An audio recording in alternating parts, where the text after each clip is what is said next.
Þetta er verkefni 5 á blaðsíðu H11 í kennslubókinni. Ég er búin að velja bakgrunn af netinu og vista hann inn í design-möppunni.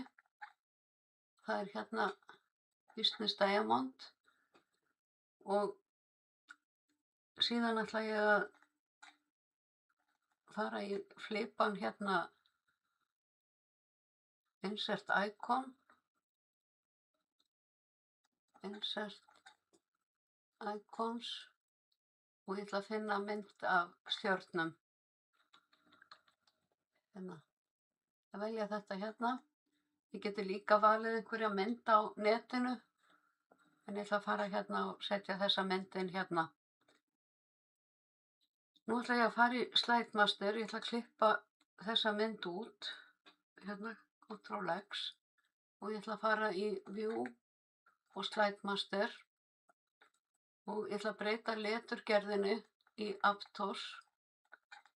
Og ég ætla að setja myndina sem ég klippti út birtast á öllum glærunum sem eru með útlitinu Title Only.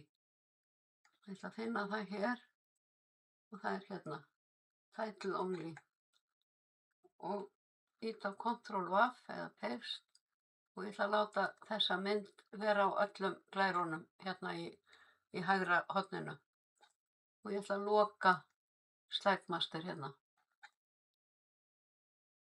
Síðan ætla ég að skrifa textan hérna, verkefni 5. Verkefni 5. Það minnka letrið aðeins, það er svolítið stórt, það er 80 punktar, þannig ég ætla að minnka það svona í 54 og síðan skrifa ég nafnið mitt, ef þið skrifið ykkar nafn hérna.